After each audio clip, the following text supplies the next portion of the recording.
tardes, ¿qué tal? Este es un saludo para los cordobeses que estuvieron en la Unión de Educadores el sábado por la noche. Una de esas charlas que uno no se olvida, con tanta gente, con tantos amigos, como si se estuviese respirando un aire nuevo en la provincia de Córdoba. Antes habíamos estado en Achiras, en Río Tercero, junto a mi colega Gustavo Campana. Fue inolvidable y quiero decirles a todos los que ahí ven ustedes, esa increíble cantidad de gente y mucha más que todavía estaba afuera con alguna pantalla gigante para poder presenciar la charla. Muchas gracias, nos hicieron muy pero muy grata la vida. A propósito de Córdoba, además, quiero decir que hay 29 personas, 28 estudiantes y una profesora imputadas por una jueza, Graciela López, por la toma de la universidad, por la lucha por tener una universidad mejor. Como siempre, Córdoba tiene todavía vestigios de aquel espíritu de lucha, de donde viene la reforma universitaria, donde fue el cordobazo, es decir, dos dictadores cayeron por la acción de los cordobeses, Onganía y Levingston. No es poca cosa. Es como si estuvieran recuperando la memoria. Insisto, hay un aire diferente en Córdoba. Deseamos que la justicia entienda que es un derecho humano, porque estábamos hablando con toda la Organización de Derechos Humanos, de ahí este símbolo, que me traje con mucho cariño. Y derecho humano también es el derecho a protestar, sobre todo cuando se es joven, cuando se quiere una universidad en la cual sea respetado el alumno y el profesor, la calidad de la universidad. Estamos hablando de la ciudad de Córdoba, nada menos. Y ya que estamos por provincias, vamos a hablar también de lo extraordinario que ha sucedido en Chubut. Lo que Trelew ha conseguido en estos días es formidable, por más que hubo obstáculos de un periodismo que los ha perseguido y ninguneado. Pero este título de nuestros colegas de Página 12, La Patagonia Rebelde, va muy bien para las miles y miles de mujeres. Si viven 100.000, hubo 150.000 personas en estos días allí en Trelew. Fueron reprimidas, detenidas 10 mujeres, golpeadas, llevadas por delante de una manera que habla con claridad del estilo represivo del gobierno, que se traslada también a lo que ocurre en cada una de las provincias. Ya está muy claro que el próximo encuentro será en la ciudad de La Plata. Este era el encuentro número 33, resultó inolvidable, también con los pueblos aborígenes, también con la lucha que hace a todas las personas que luchan por el feminismo en la Argentina, la verdadera gran revolución que hoy día tenemos en la Argentina. Estamos en manos de las mujeres, y lo digo con el sentimiento de aprobación que despiertan en su lucha. El año que viene, piensen ustedes, la reunión de las mujeres en La Plata será por esta fecha de octubre. Estaremos muy cerca de las elecciones y seguramente este hecho que es profundamente político, algunos lo quieren desvirtuar porque es político, todo es político, todo gesto, toda lucha, todo aquello que va en favor de la dignidad es un hecho político. Así tenemos que considerarlo, valorarlo y también respetarlo. Vamos a ver lo que ha dicho Mauricio Macri respecto a la lucha de las mujeres. Parecería que en su discurso ha contemplado lo que pasa. Veremos inmediatamente que no es así. Y ahora le toca a usted.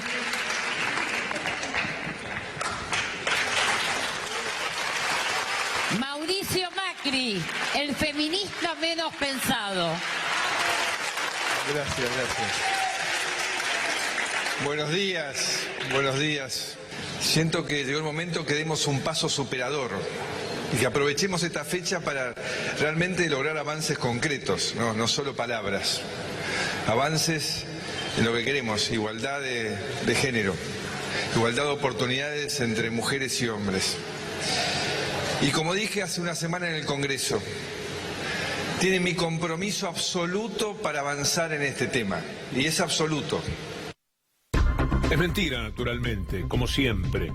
Vean ustedes lo que está previsto para el presupuesto, preparado naturalmente por el gobierno que lidera Macri. Este es un dato, uno tras otro, de lo que nos ha preparado la gente del CEPA a través de Julia Estrada. El gasto en programas de género es el 0,1% del gasto total. Esta es la importancia y la igualdad de género que Macri proclamaba en su discurso. Sigamos, una tras otra, cada una de estas placas son demostrativas del escaso interés que realmente tiene. El gasto en programas de género ha sufrido una caída real del 19,1%. respecto de lo que venía hasta este momento. Es decir, el presupuesto para 2019 no contempla otra cosa que una caída de todo lo que está previsto para las mujeres.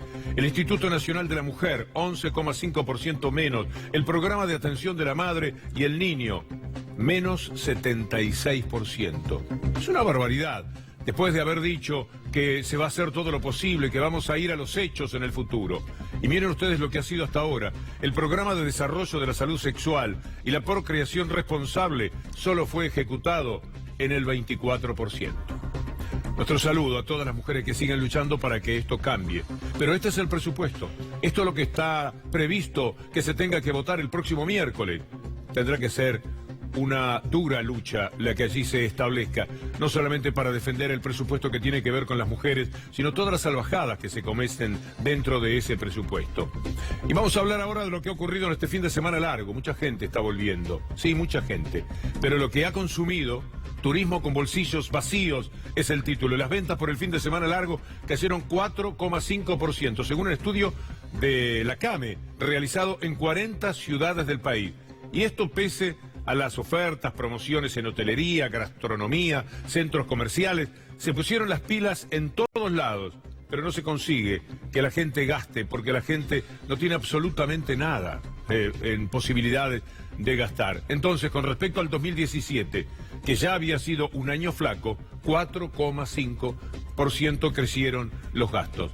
Un fin de semana largo, uno más, por lo menos lo tenemos. ¿Ustedes se acuerdan cuando hablaban, despotricaban contra los fines de semana largo y los iban a cambiar porque el país necesita trabajar? Y lo dicen las personas más descansadas de Macri para abajo que uno haya visto en ejercicio del gobierno. Vale la pena recordar esto hoy que estamos celebrando, viviendo muchísima gente, miles de personas, un maravilloso fin de semana, quizás inolvidable porque octubre ha venido muy bien. Nosotros no somos un gobierno ni somos un equipo propenso a aceptar feriados. ¿Por qué? Porque creemos que hay que mirar todo el almanaque y agenda de feriados en la Argentina y volver a repensar. Nosotros no somos un gobierno ni somos un equipo propenso a aceptar feriados. No fue bueno para el país porque hay menos trabajo con tantos feriados. Y tampoco fue bueno para el turismo. Hay menos trabajo con tantos feriados. Y tampoco fue bueno para el turismo. Así que iremos viendo qué es lo que vamos a hacer. Lo de los feriados me parece bárbaro. La gente tiene que trabajar más, pues en este país no trabaja nadie. Lo de los feriados me parece bárbaro. La gente tiene que trabajar más, pues en este país no trabaja nadie. Lo dicen dos de los primeros trabajadores del país, Carrió y Macri. Sí se trabaja duramente. Se trabaja por un sueldo que no le alcanza a la gran mayoría. Se trabaja en lo que se pueda, donde sea, porque la gente lo que quiere es precisamente trabajar. Bueno, la realidad es lógica en cuanto a lo poco que se ha podido gastar en estos días de descanso. Miren lo que está ocurriendo con la clase media. Pero vamos a tomar, ¿saben a quién? Al diario Clarín, al diario del diablo. Medidas para la vivienda. La crisis impacta más en la clase media baja. Es por el impacto de la inflación, chocolate por la noticia, el alza de tarifas. Ah, sí, y no era eso lo que querían. No era que el alza de las tarifas era lo que correspondía pagar porque están detrás las empresas. Y la pérdida del poder de compra salarial. No era que querían salarios más bajos porque era un costo que había que abatir. Bueno, ahí lo tienen. Y ahora hablan de que la clase media se está cayendo a pedazos. Es verdad. Mire lo que dice el diario La Nación. La Nación, lo que ha luchado para que esto se instale en la Argentina, y ahora muy suelto de cuerpo dicen, nadie está dispuesto a ceder. En tiempos de dificultades se espera que los sacrificios sean compartidos. Sin embargo, eso no siempre sucede, nunca. La Nación, nunca. En un país como el nuestro, en el que históricamente se buscan soluciones, ejerciendo presión sobre los mismos actores, el esfuerzo resulta unilateral y como tal injusto. Hoy, cuando la crisis es evidente, todos se resisten a ceder y la absoluta falta de simetría entre el sudor de quienes pagan y la frescura de quienes gastan es indecorosa. Voy a parar con esta lectura porque francamente tengo la impresión de estar leyendo Pravda de Moscú antes de la caída del muro. Miren ustedes lo que son capaces de decir. Nos cargan, nos toman el pelo, nos provocan, porque ellos han luchado para que las cosas sean de esta manera. Ellos instalaron los valores neoliberales en la República Argentina. Miren lo que pasaba con la clase media, 2012, 2013, 2014. Pero no vamos a recurrir al INDEC de entonces. Lo vamos a hacer con el Banco Mundial. Usted ya ha visto estas cifras. Pero vale la pena, ahora que Clarín y Nación se dan cuenta que la clase media se cae, recordar lo que decía el Banco Mundial. Noviembre 13 del 2012, la Argentina duplicó su media en la última década. Un nuevo informe del Banco Mundial revela que la clase media en Argentina se duplicó en la última década, 2003-2012, destacándose además como el país latinoamericano con el mayor aumento de su clase media como porcentaje de la población total, es decir, era donde todo mejoraba. Pero no querían esa clase media. Cuando el desautorizado González Fraga decía, se creían que podían vivir con aire acondicionado, que podían viajar. Él lo que estaba diciendo en realidad es, se creían que podían ser clase media. Aquí hay pobres y ricos, nada más. Lo digo yo, que estoy del lado de los ricos. No sé si lo soy, pero por lo menos estoy al servicio de ellos. De eso se trataba cuando González Fraga decía aquellos disparates. Donde le hiciste creer a un empleado medio de que su sueldo medio servía para comprar celulares, plasmas, autos, motos e irse al exterior, porque eso tuvo una ilusión, eso no era normal. Normal ser clase media, no era normal que el doble, de 9 millones a 18 millones se había pasado. Después venía la UCA y decía que crecía la pobreza, a la derecha de la derecha, por supuesto, mintiendo. Ahora se tienen que hacer cargo de aquellas mentiras con respecto a la pobreza, porque este dato es irrefutable, viene del Banco Mundial. 9 millones de personas en 10 años habían dejado de ser pobres y estaban en la clase media. Ahora ya se caen también millones de personas, otra vez, a la condición de pobres. Mire lo que decía en aquel momento respecto a cómo estaban desorganizando la vida Cristina Fernández de Kirchner. Vengo a sumarme a este espacio porque, en serio, esta preocupación, esta indignación, esta tristeza que también recorre la sociedad,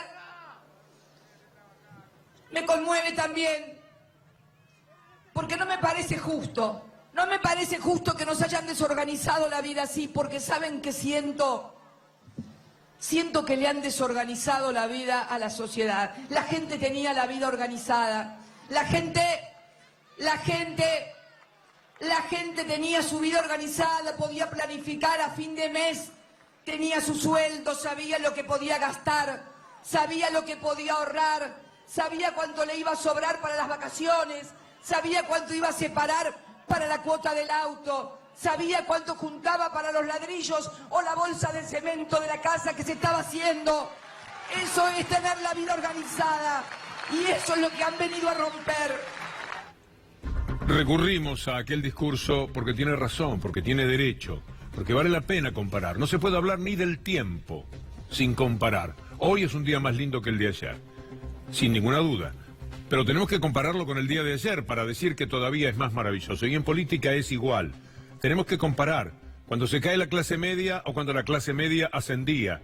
Cuando la calidad de vida de los argentinos era completamente distinta a la de ahora. Y aquellos fines de semana largos tan vituperados por los medios, por La Nación, por Clarín y por los que querían ser gobierno, le permitían a la gente darse verdaderos gustos. Había otra calidad de vida. Y esto es lo que se ha perdido en estos 2 años y medio de neoliberalismo. Como no podía ser de otra manera, mira lo que pasa con el consumo. Sigue en caída. Todos los meses tenemos que hablar de lo mismo. Consumo es la capacidad que tenemos para darnos una cierta calidad de vida, la que más o menos merecemos. No se trata de tirar manteca al techo. Se trata de poder darnos algunos gustos que normalmente están referidos a los chicos, al joven que estudia. Veamos esto. Otra baja del consumo en septiembre, 5,3. El consumo privado cayó en septiembre y acumula una retracción de 2,8 de acuerdo con el relevamiento de Focus Market. Mire lo que pasa con el empleo, lo que está sucediendo. Ya estamos casi en el 10. Bueno, en poco tiempo más, lo dicen las consultoras, vamos a estar en el 11% de desocupación. La crisis golpea al mercado laboral y el desempleo podría llegar a 11, ya está en 11. Pero esperemos los datos, porque van a llegar de esta manera. Y cuando decimos el 11, atención, que tenemos que mencionar a muchísima gente que ya no sale a buscar trabajo, porque se cansan de hacer colas, de llevar su currículum, porque no tienen a veces para moverse. Mire lo que pasa con el transporte. ¿Cuántos micros, cuántos trenes, cuántos subtes se pueden tomar en la actual situación económica de aquellos que perdieron su trabajo? Entonces, la estadística no los cuenta a ellos. Si la gente no sale a pedir trabajo, no está considerada en cuanto al desempleo. Desde hoy ha aumentado el transporte público. A lo mejor algunos no se dan cuenta porque pagan con la SUBE. Y todavía no pueden advertir la tremenda caída que se ha producido. Esto es parte de la suba de la inflación. Mire ahora lo que pasa con la inflación de septiembre. Se dice que va a llegar al 7%. Al 7%. ¿Usted se acuerda cuando decían que de taquito iban a combatir con expectativas privadas que superan el 7%? INDEC difundirá la inflación de septiembre. Va a mentir, porque ya miente de base, miente por la metodología que utiliza. Una metodología en la cual, por ejemplo, las tarifas no tienen la importancia que deberían tener. Entonces, si no son consideradas, pues la indicación de la inflación es menor. Así y todo, llegaría al 7%. Le van a poner 6,3, 6,5. Todesca es un hombre que tomaba pastillas para mentir antes de ser parte del gobierno. Se ganó el lugar en la actual administración justamente con sus mentiras y, por supuesto, mantiene esa característica personal. Un 7%. Por eso, volviendo a lo de la clase media, vale la pena recordar la pregunta, si se quiere, osada, porque además era la primera pregunta que se le hacía a Duhovne en una conferencia de prensa de un joven colega, Fabián Rubino. Acá hay que bajar la inflación. Yo en el 2007 denuncié la inflación, no porque fuese un vidente, sino porque tengo unas canas y sé lo que pasa después de un tiempo cuando la inflación actúa. Y la inflación es una gran estafa. A partir del 10 de diciembre vamos a comenzar a bajar la inflación. La primera meta que vamos a tener para el año que viene es comenzar a reducir la inflación en búsqueda de llevarla en un par de años a un dígito como tienen 99 de cada 100 países del mundo. Hacemos producto de que tenés un gobierno que estafa a la gente con la inflación. Y si no hay inflación, el cepo no tiene sentido. Y cuando nosotros asumamos, le vamos a decir a la gente que la inflación se va a terminar, que confíe, y la gente va a confiar. ¿Ahora es un problema difícil? No, ¿qué va a ser difícil? ¿Cómo se soluciona? No, la inflación es la demostración de tu incapacidad para gobernar. ¿Qué tal? Buen día, señor ministro. Mi nombre es Fabián Rubino, soy de América. Valoro cómo encabezó su discurso reconociendo el fracaso de sus medidas y los errores que ha cometido el gobierno en esta política económica. También valoro que se preocupen de los más vulnerables, los que más necesitan. Usted le vuelve a hablar a los mercados y quizá la gente lo ha entendido muy poco, con muchos números la gente entiende poco. Aprovechando una frase de usted que dijo que es un equipo que va a dejar todo en la cancha, la pregunta concreta es, para la gente precisamente que está mirándolo, la clase media, ¿cuándo le va a tirar un centro a la clase media? Esa clase media que se ha visto postergada después de 3 años, en donde tiene que acordar un salario del 15-20% con una inflación del 30%, cuando le dijeron que van a sacar impuestos a las ganancias y lo sigue pagando, cuando sigue pagando más impuestos. Básicamente esa es mi pregunta. Muchísimas gracias. La cara de Duhovne, la cara que ponía claro. ¿Qué iba a responder? ¿Cuándo le va a tirar un centro para la clase media? Nunca. Dicen que está enojado con Iguacel, porque Iguacel le pegó durísimo y él algún dato quería mejorarlo para ver si después de haberse quedado como ministro, cuando lo iban a echar, y esto lo sabe todo el mundo, puede poner algo que sea en positivo en la imagen tan deteriorada que tiene. Era mejor para él posiblemente estar haciendo aquel programa de economía en el que movía el vaso de whisky y solamente tenía que opinar, ahora tiene que hacer y nosotros estamos en sus manos. Muchos no saben qué decir en el gobierno. Y cuando dicen, la verdad es que macanean demasiado. La crisis política que tiene, además en sus entrañas, el partido de gobierno, entre radicales y la gente del PRO, entre Bullrich y Stanley, entre Vidal y Marcos Peña, se hace mucho más fuerte todavía, cuando esa crisis es entre Carrió y Macri. Carrió es increíble, le ha dicho a Macri que es estúpido, Le ha dicho que es incompetente y le ha dicho que le perdió la confianza, todo eso.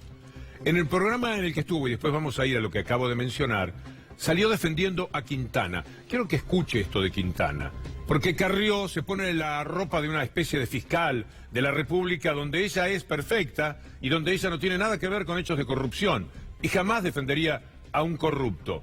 Mírela, escúchela, defendiendo a Quintana, que era el número 2 o número 3 del gobierno en aquello del dólar a futuro. Vendrá la comparación de inmediato, pero escúchela este fin de semana. Mario Quintana, reivindico la presencia de Mario Quintana urgente en el gobierno argentino. Se fue el mejor hombre y dejaron los peores. Muy bien, bueno, eso no quería decir, pero lo dije. Ya está. Si era el mejor hombre era porque había hecho las cosas bien. ¿Saben cuánto compró de dólar a futuro Quintana? 11 millones de dólares. Solamente él y Mañeto compraron semejante cantidad de dólar a futuro. Y le robaron al país, porque ellos fueron después los que tomaron la medida. Algunos dicen Nielsen, 70.000 millones. Las cifras que nosotros hemos manejado hasta ahora son más de 55.000 millones de pesos. Fue el primer acto de gobierno. Allí estaba Quintana, con sus 11 millones de dólares comprados a futuro. Y Carrió sabe que eso está mal. ¿Sabe por qué lo sabía? Porque ella fue muy dura con Lustó. Lustó era el embajador. ¿Se acuerda de ese episodio? Pobre Lustó. Había comprado 33 veces menos que Quintana. Solamente había comprado 300.000 dólares de dólar a futuro. Mire lo que decía Carrió sobre Lustó, que debería renunciar. Ah, sí, Lustó tenía que renunciar. Y Quintana es el mejor hombre que tenía el gobierno. Entonces, ¿por qué tenía que renunciar Lustó y no era el mejor embajador que podía tener el gobierno, en palabras de Carrió? Porque la corrupción la atacan cuando no es la propia. ¿Sabe usted lo que mostró ADN este domingo con relación a los aportes truchos, millones de pesos, que no tiene cómo probar la gente de Carrió de dónde vienen, de dónde proceden? Pero sigamos con lo que dijo este fin de semana, con el sainete, la comedia. Armando Discépolo debe estar pensando en algún lugar cómo me hubiera gustado tener estos intríngules en la vida de un gobierno, porque dan risa. Mire lo que pasa en torno al tema Garabano. Dicho por Carrió, perdí la confianza en el presidente. Sí, en la lucha contra la corrupción, sí. Es una confianza reconstruida. Yo lo quiero mucho al presidente. ¿Pero y por qué? Lo quiero más de lo que lo debería querer, vos sabés. Es una cosa terrible. Y es hijo de Franco Macri. Hay cosas que a la gente le molestan. Cuando usted habla en contra de Garabano y posteriormente dice que es una broma, eso le molesta a la gente. No fue una broma. ¿No fue una broma? No. Es una broma, pero fue en serio. Traté de distender porque se perdía lo central y porque quería distender este fin de semana. Pero bueno, el lunes lo presento. ¿Va a presentar el pedido de juicio político? Lo que yo escribo. Mañana Macri echa a Garabano. ¿No es un presidente más débil? No, yo creo que no lo tiene que echar todavía. Todavía, entonces, dicho, ¿eh? A ver, Garabano está muerto. Yo no puedo ser cómplice. Pero el presidente está al tanto de esto. Por eso. Cuando lo ratifica Garabano. Obvio. Garabano no existe. Garabano nunca fue ministro de Justicia. ¿Quién es entonces? A la justicia la maneja Angelicio, los pepinos. Yo sabía que iba a caer en Angelicio. El presidente tiene que decidir. O nos gobiernan las mafias del fútbol, o nos gobierna la justicia independiente. Y lo tiene que hacer. No puede estar bien con Angelici y conmigo a la vez. Hay que establecer nuevas reglas. Es un divorcio transitorio. ¿Qué dice, no? ¿Qué dice? Cuando nos maneja la mafia del fútbol, señora Carrió, la mafia del fútbol es Mañeto, socio de Bursaco. Bursaco está preso, Mañeto está libre porque siempre se salva de todas las cosas. Videla murió en un calabozo, en el baño de su calabozo. Mañeto sigue vivito y coleando, pero eran lo mismo cuando fundaron Papel Prensa. Y la mafia del fútbol que menciona ella es la mafia que lo robó hasta el 2009 y lo vuelve a robar ahora vía la extorsión de Mañeto y las mismas componendas de toda la vida con los dirigentes. Esa es la mafia del fútbol. Por otra parte, jugar con el ministro es jugar con el gobierno. Pobre Garabano, la primera y única vez que dijo algo como la gente, desde que es ministro, que la prisión preventiva es un disparate, es un dislate, algo que no corresponde. Lo primero que dice, teniendo relativamente razón, determina que Carrió le quiera pedir el juicio político.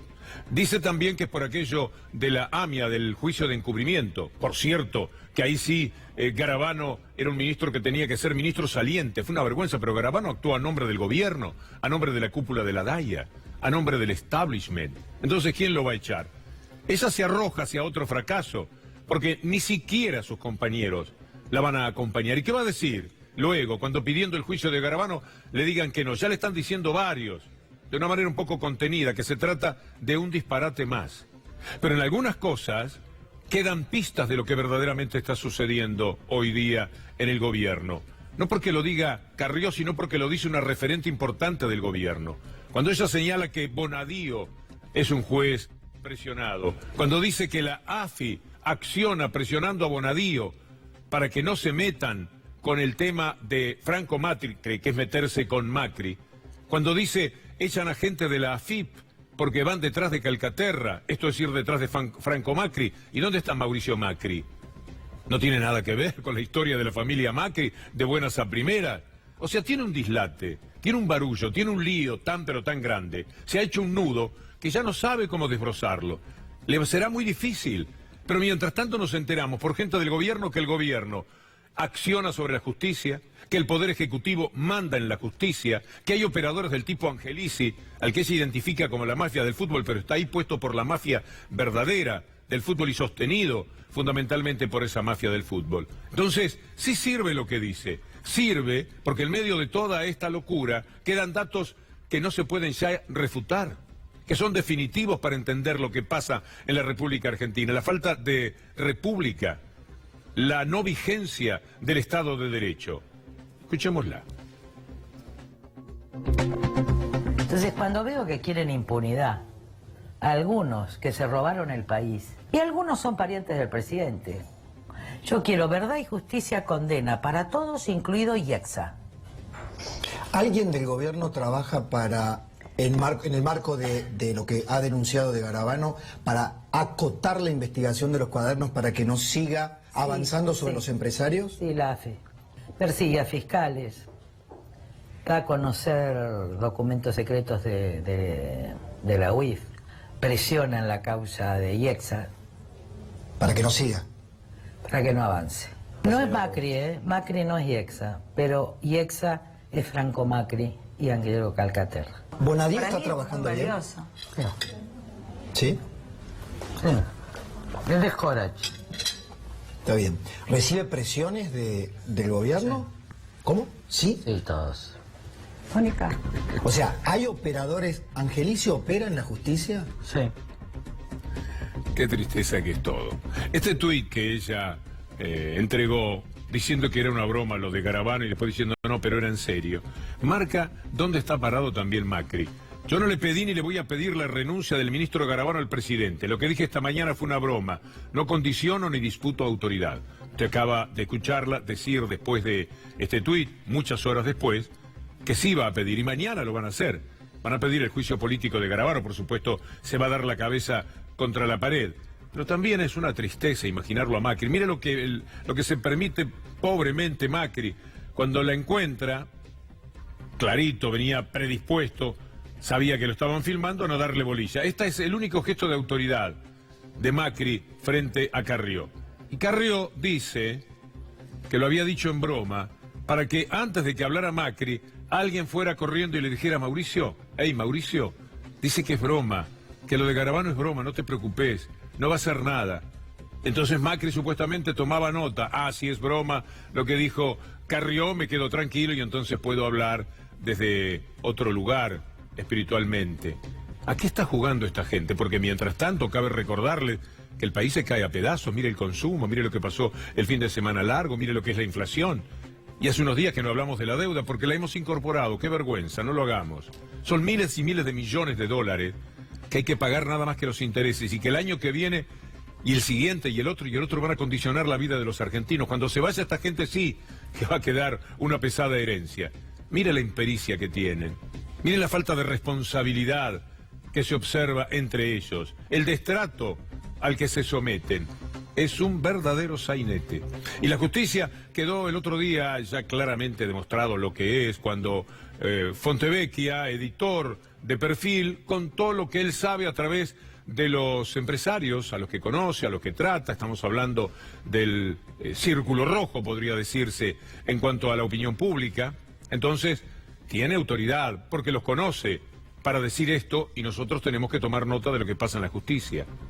Yo creo que Carrió, más allá de su propio egoísmo personal, tiene razón respecto de que en la justicia argentina hay serias anomalías. En el caso de Bonadío, digamos, es increíble. Yo tengo testimonios de empresarios que dicen, cuando empiezan a declarar, le dicen pare, y que en realidad el único objetivo es que Cristina vaya preso, pero nadie más. Vos tenés el caso de Calcaterra, que es lo que supuestamente sería lo que a Carrió le parece que es una frontera en la cual Macri estaría cruzando. Es algo más que dijo Carrió que yo me olvidé de mencionar, ¿no? Cuando dice, yo creo que Calcaterra tiene que ser indagado, tiene que arrepentirse más. Claro, ahora, es una linda idea. Antes de Calcaterra, hay algo que ni siquiera necesitaría una prueba, que es, resulta verosímil que el señor Paolo Rocca vaya y diga de que tenía autonomía un funcionario que depende de él por Vernaza. Son cosas que sabemos, pero dichas desde ciertos lugares adquieren otra relevancia, y es lo que pasó con estas declaraciones de Fontevecchia. En el final, lo que les dijimos a la pasada, esta noche viene el doctor Ramos Padilla al programa de Gustavo Silvestre. Es muy interesante. La cuestión de los aportantes truchos. En la provincia de Buenos Aires, dice usted, porque se produjo la locura de la justicia, Irursun en manos totalmente de la justicia, diciendo que esto es de la justicia electoral. Qué vergüenza que da ese hombre. Pero bueno, no importa. Lo que interesa señalar es que los aportantes truchos también están en Capital, y que Carrió se benefició con millones y millones de pesos, como lo dijo ADN este pasado domingo, con una lista de aportantes que han llamado para decir, yo no aporté nada, 20.000 pesos yo, 25.000 pesos, lo tenemos, y si no, cerramos ya mismo. 20.000, 25.000, todos parejitos, porque tenían que llegar a la cantidad brutal de millones de pesos de aportantes truchos, es decir, de plata negra, de plata lavada, a través de los aportes que se hacían en campaña. ¿Y dónde está la limpieza? ¿Dónde está la lucha contra la corrupción? Franco Macri sí puede ser destinatario, Calcaterra, quizás a la larga el propio Mauricio Macri, Caravano, son todos corruptos. ¿Ella no? Mire, es muy interesante lo que denunció la gente de ADN. En la campaña de Carrió aparecieron muchísimos empleados públicos. Por primera vez te los vamos a mostrar. Esta es la lista completa de empleados públicos que aparecen aportando a la campaña de Lilita Carrió. 120 que dicen que ellos no pusieron la plata. O sea, tenés más del 25% de personas que dicen que les usaron la identidad, y entonces lo que podemos hablar es de lavado de guita, porque hay más de un 25% de estos aportantes que dicen que no pusieron. Es raro, ¿no? Porque es utilizar el nombre de las personas sin siquiera haberlo consultado. Fíjate, son todos de 25.000 pesos o 20.000 pesos, son sumas exactas, y ahí al lado te sale la repartición. Cortámelo un poquito ahí, Jorge. Vale la pena reencontrarse con este programa, está en YouTube seguramente, y allí está con absoluta amplitud lo que es bueno saber de lo que está pasando en el gobierno. Muchas gracias.